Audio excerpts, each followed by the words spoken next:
Hello guys, welcome back to my channel earth mom Dehradun. मैं हूं ज्योति और वेलकम है आप सभी का मेरे चैनल में। आप सबके कमेंट्स देखे मैंने। आप लोग चाहते थे कि मैं संभावना का जो पेट इस दुनिया से गया चेरी, उसकी फेयरवेल में एक वीडियो बनाऊं। जिस दिन मैंने ये न्यूज़ सुनी थी, मैंने उस दिन एक वीडियो बना दी थी।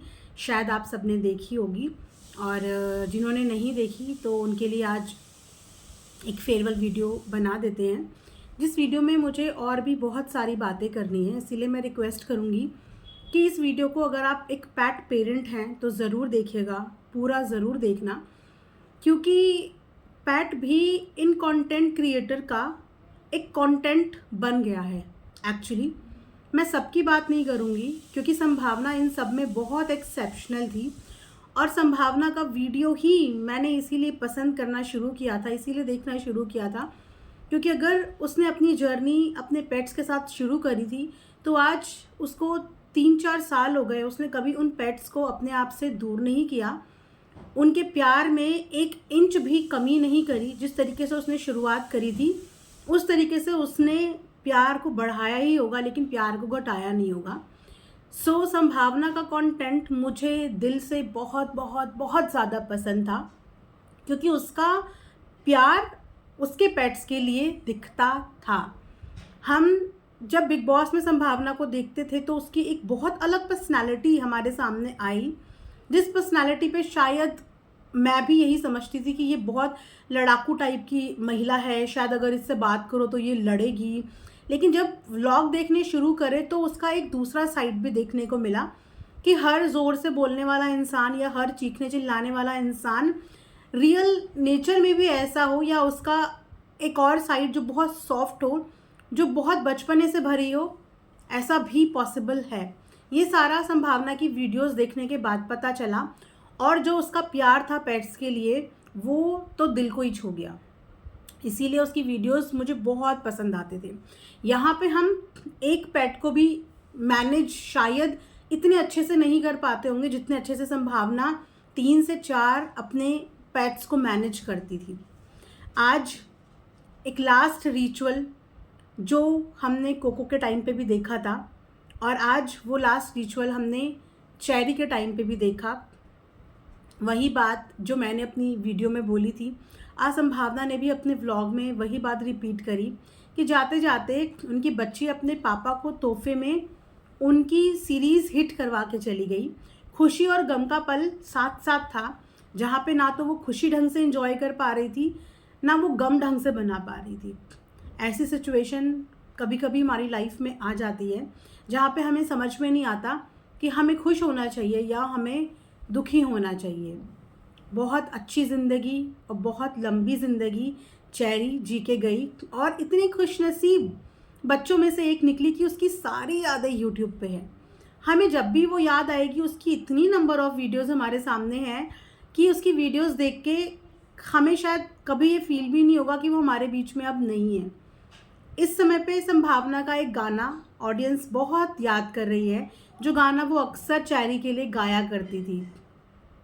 वो सारे नाम जो वो चेरी को व्लॉग में दिया करती थी, आज ऑडियंस उन सारे नाम को याद कर रही है, उस गाने को याद कर रही है। और लास्ट राइट करते समय अधिकतर सभी लोगों की आंखों में उस समय पे पानी आ गया होगा।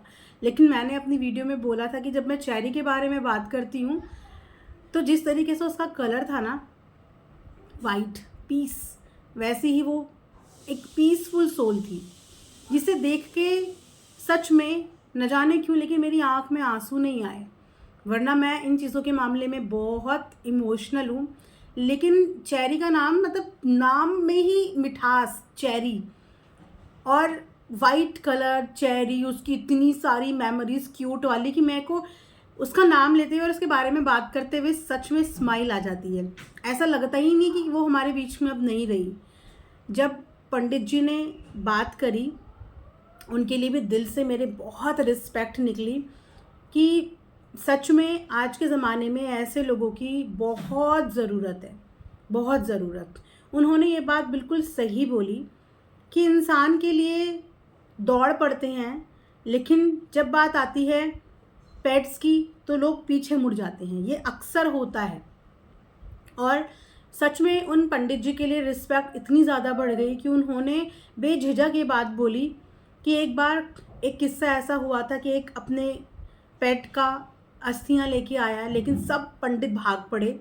लेकिन जैसे ही पता चला कि ये जानवर की अस्थियां हैं, सब पीछे को दौड़ गए।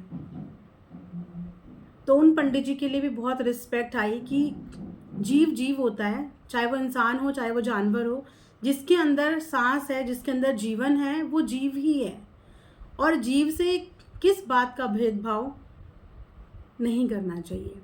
तो उन्होंने जिस प्यार से, जिस इज्जत से सारे मंत्रों के साथ चेरी को अलविदा दिया, उसका लास्ट रिचुअल पूरा किया, तो उन पंडित जी को भी मेरी तरफ से बहुत सारा सम्मान। और संभावना ने तो दिल फिर से एक बार जीत लिया। और यहाँ पे मैं संभावना के साथ एक और इन्फ्लुएंसर के बारे में बात करना चाहूँगी, जिनके लिए मैं बहुत डिसअपॉइंटेड हूँ। ऐसा नहीं है कि इनका कंटेंट मुझे कभी पसंद नहीं आया, जैसे कि हमारा रिएक्शन देने का काम है, हम कंटेंट बेस्ड रिएक्शन देते हैं। आज अगर किसी का कंटेंट अच्छा है तो उसका अच्छा रिएक्शन भी आएगा, लेकिन अगर कंटेंट नहीं लगता कनेक्टिंग, अप डाउन कुछ ऐसा लगता है, तो उस पर कभी कभी हार्श रिएक्शंस भी आते हैं। तो मैं यहाँ पे बात करना चाहूँगी गौरव के बारे में। उनका भी पेट है माऊ। माऊ को मैं इसीलिए बहुत अच्छे से फील कर पाती हूँ क्योंकि माऊ की जो ब्रीड थी लैब, और जिस समय पे माऊ लेके आए थे गौरव जी, उसी समय पे मैं भी अपने घर में एक बच्चा लेके आई थी, माऊ जैसा ही लैब ही था मेरे पास भी। तो इसीलिए उस माऊ की जर्नी में जब भी देखती थी, क्योंकि उसकी जर्नी, उसकी शैतानियाँ मेरे बच्चे के साथ साथ चलती थी, मेरे लैब के साथ साथ चलती थी। जब वो वहाँ ऋतु की सैंडल काट रहा होता था, तो यहाँ पे मेरा वाला भी कुछ ना कुछ काट ही रहा होता था। तो मैं काफ़ी कनेक्ट करती थी। इनिशियल डेज में गौरव काफ़ी अच्छी केयर कर रहे थे, लेकिन फिर धीरे धीरे अपने व्लॉगिंग के चक्कर में, अपने ट्रैवल के चक्कर में, वो उस बच्चे को उस तरीके से प्यार और अटेंशन नहीं दे रहे थे जो कि उस बच्चे को चाहिए थी। अक्सर उसको हम पेट हाउस में देखते थे। इनके कई कई दिन के ट्रैवल प्लान होते थे, जिस टाइम पे वो बच्चा पेट हाउस में रहता था। और कई बार इन लोगों की शिफ्टिंग भी हुई। शिफ्टिंग के दौरान भी कई कई दिन तक वो पेट हाउस में रहता था। उसके बाद दोनों हस्बैंड वाइफ वर्किंग हैं, साथ में 2 बच्चे हैं। बच्चों की भी अपने आप में जिम्मेदारी होती है, लेकिन धीरे धीरे उसकी तरफ इनकी लापरवाही हो गई। और देन सडनली वो बच्चा इनके व्लॉग में दिखना बंद हो गया, जिस टाइम पे इस बच्चे से बहुत बेहतरीन कंटेंट बनाया था। अब आप देखिए, संभावना ने जिन बच्चों के साथ अपनी जर्नी शुरू करी थी, उन बच्चों की आखिरी सांस तक संभावना उन बच्चों की जर्नी में उनके साथ जुड़ी रही। और यहाँ पे मैं सिर्फ ये कंपैरिजन दिखा रही हूँ कि किसी पेट को लेके आना, अगर वो सिर्फ कंटेंट के लिए नहीं है, तो उसकी जर्नी आधी अधूरी ही क्यों दिखाई जाती है। जैसे वो पेट बड़ा हुआ, वो डिसअपियर हो गया। एक बार तो वो गुम भी गया था, उसके बाद वो 1-2 दिन बाद वापस आया। पहले ये उसको घर के अंदर रखते थे, फिर ये उसको घर के बाहर रखने लगे। घर के बाहर पेट को रखना बुरा नहीं होता, लेकिन क्या होता है ना, कुछ ब्रीड्स खासकर जो हम घर में पालना शुरू कर देते हैं, हम उनको घर का एक कंफर्ट जोन दे देते हैं, जिसके बाद उन पालतू पेट्स का बाहर सरवाइव करना मुश्किल हो जाता है। और जो लैब होते हैं ना, ये इतने क्यूट होते हैं, इतने कोल्ड ब्लडेड होते हैं कि अगर आप इनके ऊपर सोते हुए कुछ भी कर लो तो ये कभी किसी को काटते नहीं हैं। ये बहुत इनोसेंट, बहुत लवेबल और बहुत आलसी पेट में से एक होते हैं कि अगर जहाँ बैठे हैं और अगर सो रहे हैं तो फिर वो सो ही रहे हैं, इतने प्यारे होते हैं। वहाँ पे पहले किसी को घर के अंदर की आदत डालना, फिर सडनली उसको घर से बाहर कर देना, प्रॉपर तरीके की केयर करनी बंद कर देना, और फिर धीरे धीरे जब लोगों ने इस चीज़ के लिए टोकना शुरू करा, ऑडियंस ने इस चीज़ के लिए बोलना शुरू करा, उसके बाद उसका सेक्शन ही व्लॉग से हटा दिया। अभी तकरीबन बहुत दिन हो चुके हैं कि किसी को माऊ नज़र नहीं आया, बहुत दिन हो चुके हैं। काफ़ी दिन से ऑडियंस ये सवाल पूछ रही है, लेकिन अब ऑडियंस की संख्या बहुत ज़्यादा बढ़ गई है। उनका कमेंट सेक्शन खोल के देखोगे तो यही सारे क्वेश्चंस हैं, वेयर इज़ माऊ, वेयर इज़ माऊ, वेयर इज़ माऊ। मैंने जैसे कि बोला, इनिशियल डेज में गौरव जी का वो अटैचमेंट अपने पेट के साथ दिखता था, लेकिन धीरे धीरे वो दिखना कम हो गया और अब तो पेट ही दिखना बंद हो गया।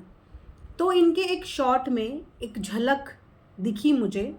आप इनका 5-6 दिन पुराना शॉर्ट देखना, वहाँ पे झलक दिखेगी इन्हें कि ये बिजनेस में भी इन्वॉल्व हो गए हैं। वाइफ ऑलरेडी वर्किंग है और इनकी पर्सनल इश्यूज़ भी आपसे छुपे नहीं हैं कि पर्सनल लाइफ में भी इनके इश्यूज़ चल रहे थे, जिन इश्यूज़ से आई एम श्योर कि ये लोग डील कर रहे हैं, अभी भी ओवरकम करने की कोशिश कर रहे हैं, लेकिन कैमरे के आगे नहीं दिखा रहे हैं, विच इज़ गुड कि अपनी पर्सनल लाइफ पर्सनल ही रहने देनी चाहिए। तो वहाँ पे एक झलक दिखी है इनके माऊ की, इनके फार्म हाउस में। जिस फार्म हाउस में इन्होंने अपना बिज़नेस शुरू करा है, घी का बिज़नेस शुरू करा है, उस फार्म हाउस में एक झलक दिखी है इनके पेट की। दैट मीन्स कि माऊ अब इनके घर पे नहीं रहता, वो इनके साथ फार्म हाउस में रहता है। क्योंकि सुनने में ये भी आया है कि गौरव की खुद की मैक्सिमम टाइम जो है वो फार्म हाउस में ही बीतता है। तो उनका जो माऊ है वो फार्म हाउस में है, इसीलिए वो व्लॉग में दिखना बंद हो गया। लेकिन अगर वो फार्म हाउस में भी है तो भी उसको व्लॉग में ना दिखाने का रीज़न समझ में नहीं आया, जबकि गौरव जी को ये आराम से दिख रहा है कि पिछले काफ़ी समय से ऑडियंस पूछ रही है माऊ के बारे में, तो फिर वो माऊ को अपने व्लॉग में दिखाने में कतरा क्यों रहे हैं, उनको दिखा क्यों नहीं रहे हैं? क्योंकि शायद इस समय उनका जो प्रायोरिटी है वो उनका घी का बिजनेस है, जिसमें वो बिल्कुल तन मन धन लगा के बैठे हुए हैं और उसी की तरफ उनका फोकस है। अब रही बात फार्म हाउस की, फार्म हाउस में हमें नहीं पता कि माऊ क्या लाइफस्टाइल जी रहा है। जैसे कि मैंने बोला कि जो इंडोर हो जाते हैं एक बार हमारे पेट्स, तो उनके लिए बाहर थोड़ा सा चीज़ें मुश्किल हो जाती हैं, उनको इन्फेक्शन जल्दी कैच करते हैं क्योंकि वो घर में रहने वाले बच्चे हैं, तो उनकी बहुत केयर करनी पड़ती है। अब आई डोंट नो कि फार्म हाउस में किस तरीके की केयर हो रही है, क्यों दिखाया नहीं जा रहा है उसका रूटीन, क्योंकि वो भी इनकी फैमिली का एक हिस्सा है। व्लॉग में अगर आपने किसी को इंट्रोड्यूस कर दिया तो वो आपकी फैमिली का, आपकी व्लॉगिंग का एक कैरेक्टर और एक हिस्सा बन जाता है, जिसको ऑडियंस देखती है, पसंद करती है और देखना बार बार चाहती है। तो क्या अभी भी प्रॉपर केयर हो पा रही है माऊ की? ये सवाल है तमाम जनता का, जो शायद कहीं ना कहीं गौरव जी से इस बात में नाराज़ है कि इन्होंने माऊ का कंटेंट के लिए शायद इस्तेमाल किया और कंटेंट पूरा होने के बाद माऊ को दिखाना बिल्कुल बंद कर दिया और अब इनका फोकस अपना घी और अपने बिजनेस की तरफ डाइवर्ट हो चुका है। इसलिए माऊ की ना ही कोई अपडेट दी जाती है, ना ही उसको वीडियो व्लॉग में अब दिखाया जाता है। किस तरीके की लाइफ वो अब जी रहा है, किस तरीके की केयर उसको अब मिल रही है, क्या उसका रूटीन है, ये कुछ भी हमें नहीं दिखाया जा रहा है। बट इस बात का आश्वासन है, क्योंकि अभी तक तो जहन में ये चीज़ें आ रही थी कि इन्होंने उसको कहाँ छोड़ दिया, वो है भी बच्चा या नहीं है। लेकिन हाँ, थोड़ी सी एक झलक में दिखा है तो ये सुकून मिला कि वो ठीक है और फार्म हाउस में है। बट क्या ज़िंदगी जी रहा है ये नहीं पता, क्योंकि ये हमें नहीं दिखाया जा रहा है। मैं यहाँ पे अपने वीडियो के माध्यम से उन तमाम व्लॉगर से बस यही रिक्वेस्ट करूँगी कि अगर आप अपने घर में भले ही अपने कंटेंट के लिए बच्चे को लेके आते हो, किसी भी पेट को लेके आते हो, तो उसकी जर्नी को बीच में दिखाना ऐसे मत छोड़िए। ये ऐसा लगता है जैसे यूज़ एंड थ्रो, ये मत कीजिए। अगर आपने किसी को अपने व्लॉग का हिस्सा बनाया है और आप अपनी अपीयरेंस अपने व्लॉग में कभी ख़त्म नहीं करते, ऐसे ही उस बच्चे को, जिस बच्चे को दिखा के आपने बहुत अच्छे अच्छे व्यूज़ एक समय पे लिए होते हैं, तो कंटेंट के अनुसार उस बच्चे को डिसअपीयर मत कीजिए, उसकी जर्नी दिखाते रहिए। क्योंकि जिस तरीके से ऑडियंस को आपसे प्यार हो जाता है, जितने भी तमाम पेट पेरेंट्स हैं, पेट लवर हैं, उनको आपके पेट से भी प्यार हो जाता है। और जब वो पेट की प्रेजेंस कम हो जाती है तो वो लोग वरिड होते हैं, उनको फील होता है, उनको कंसर्न होता है। तो इसीलिए पेट्स का इस्तेमाल सिर्फ अपने कंटेंट को बढ़ाने के लिए, व्यूज़ को बढ़ाने के लिए मत कीजिए। ये भी आपकी फैमिली का एक हिस्सा है। जिस जिम्मेदारी से आप उनको लेके आते हैं, उस जिम्मेदारी से आप उनको अपने साथ हमेशा तब तक रखिए जब तक वो रहें। जैसे कि संभावना सेठ इसका एक बहुत अच्छा एग्जाम्पल है कि उसने अपने पेट्स को एक्चुअली अपने बच्चों की तरह रखा और आते हुए भी और जाते हुए भी उसकी जर्नी अपनी ऑडियंस से कभी नहीं छुपाई। तो बस इसी के साथ ये वीडियो मैं यहाँ पे एंड करूँगी। आप भी अपनी ओपिनियन मुझे कमेंट सेक्शन में दे सकते हैं। इतना है कि पता नहीं ये माऊ को आखिर अपने व्लॉग में क्यों नहीं दिखा रहे हैं। इसके साथ ये वीडियो मैं यहाँ पे एंड करती हूँ। Thanks for watching earth mom Dehradun.